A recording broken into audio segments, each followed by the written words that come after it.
Hi guys, it's that time again. I thought I'd sit down and have another natter to you.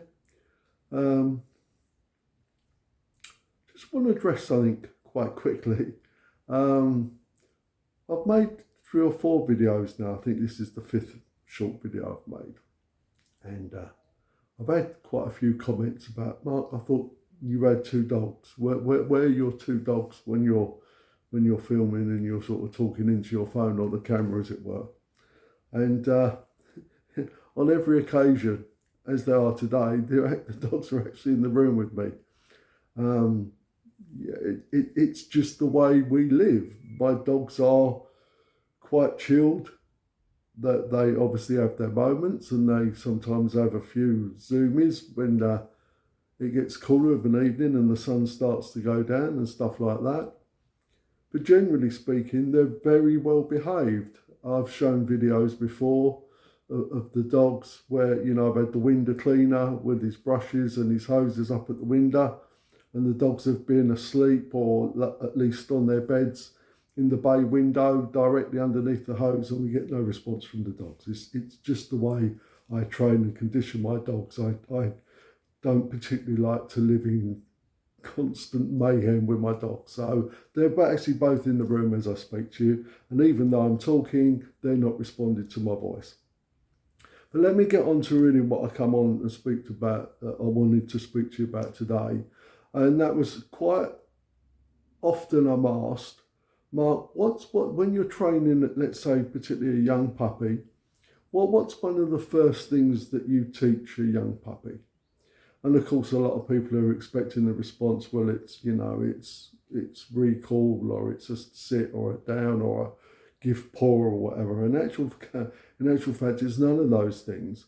The first thing I like to teach any dog, and it's actually my sort of slogan, if you like, or my tagline, on my branding, and even on my patch, as it were, my Respect Dog Training patch, and that is that it pays to pay attention. So the very first thing I like to teach most dogs that I start to work with, and particularly young puppies I'm trying to develop, is that it pays to pay attention. And of course, I use food with that in most cases. In other words, I actually pay the dog for paying attention to me. Once I've taught them that it pays to pay attention to me, then I can teach them to pay attention to me. And a little bit later on in their development, of course, I'm going to teach them to pay attention to my marker words. But one of the very first instructions or commands or cues, if you want to use that word, that I teach the dogs to respond to is in actual fact their name. Okay, I really like to teach the dogs a really strong response to name. Now, if we're really, really, really clever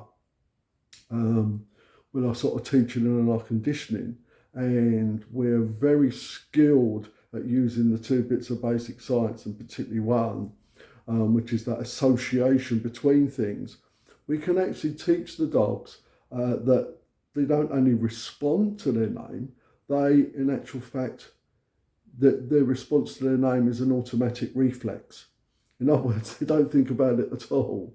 All right. So a lot of top obedience trainers will talk about reflex to name. I'm not saying that we need to teach it to that degree with our pet dogs, but we should certainly be able to teach a very, very, very good response to name.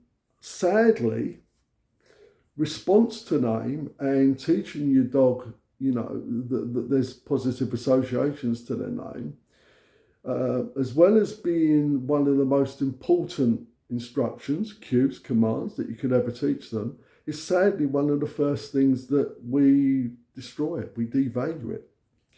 We either build negative associations around their name inadvertently by calling the dog and then scolding it or telling it off or whatever the case may be. So we build the opposite association to their name that we really should be. The other thing that we do is, and if we don't do it, certainly our family and friends, children, grandchildren, and visitors to the home will, is they will very, very quickly teach your dog, despite all our good work, that it pays to pay attention to their name, they will very, very quickly, unfortunately, teach the dog that it doesn't pay to pay attention to their name.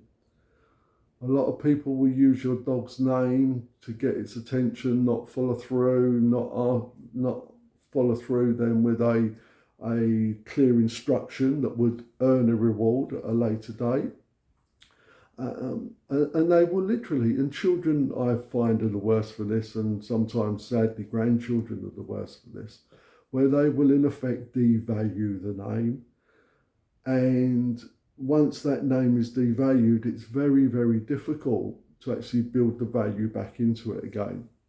Not impossible, but unless you can physically or in effect control the behaviours of all the people around you, you're going to have great difficulty, because the moment you build value back into it again, those people are going to continue doing what they did, okay, and devalue it again.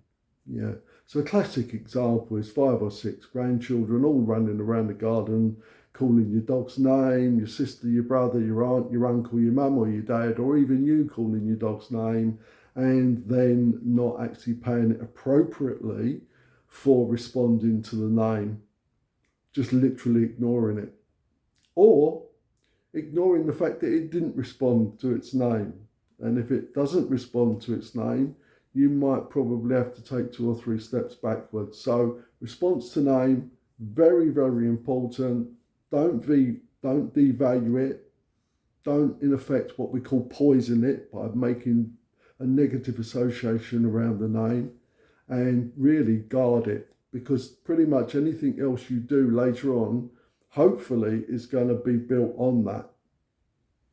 If your dog is looking in the opposite direction and you need to stop it, you need to get its attention. As much as I use hand signals, yeah, the dog can't see a hand signal if it's facing in the wrong direction. So I might, and I do actually use a combination of both verbal instructions and physical cues or physical instructions.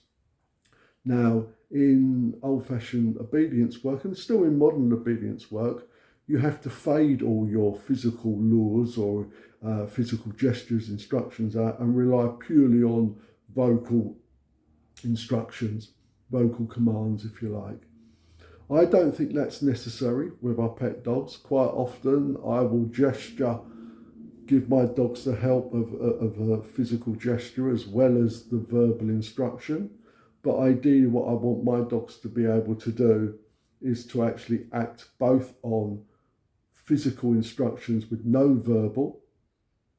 So if they're a long way away and they can't hear me, we're in a noisy environment, I can possibly give them an exaggerated hand signal or arm signal, physical gesture, and I can get the dog to stop, down, stay, whatever I want it to do, or come, even though the dog can't hear me. But likewise, I also need the dog to perform the behaviour just on my verbal if it can't see me, because there are going to be times for that. But going back to one of the first things I teach the dog, it pays to pay attention. See ya. Bye-bye.